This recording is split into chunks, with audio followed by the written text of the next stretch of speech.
যে পাথর কিয়ামতের দিন কথা বলবে, সুবহানাল্লাহ। হ্যাঁ, আপনি ঠিকই শুনেছেন।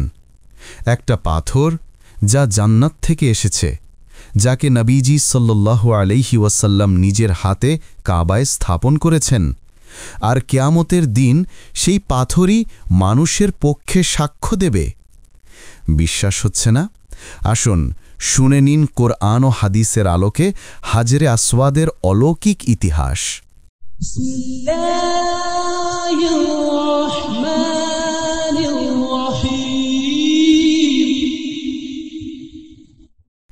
হাজরে আসওয়াদ কোনো সাধারণ পাথর নয়। রাসূলুল্লাহ সাল্লাল্লাহু আলাইহি ওয়াসাল্লাম বলেছেন, হাজরে আসওয়াদ জান্নাত থেকে অবতীর্ণ হয়েছে। প্রথমে এটি ছিল দুধের মতো সাদা, কিন্তু মানুষের গুনাহের কারণে এটি কালো হয়ে গেছে। তিরমিজি হাদিস নাম্বার 877। কাবা পুনর্নির্মাণের সময় কুরাইশরা তর্কে জড়িয়ে পড়ে, কে হাজরে আসওয়াদ পাথরটি কাবায় স্থাপন করবে।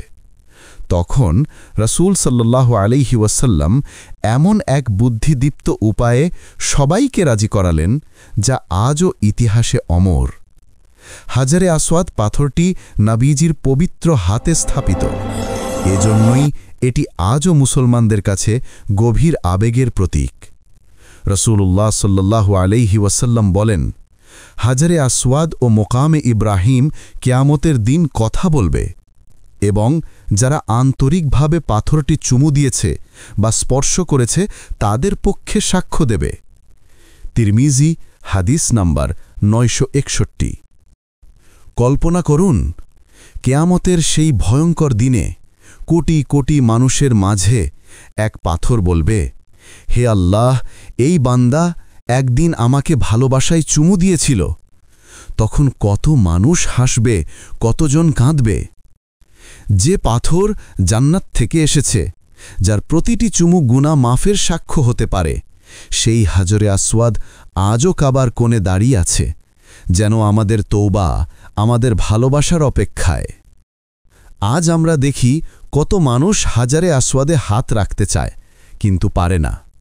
হয়তো আল্লাহ তাদের নিয়ত দেখেই কিয়ামতের দিন সেই পাথর বলবে, এই বান্দা আমার কাছে পৌঁছাতে পারেনি, কিন্তু সে চেয়েছিল।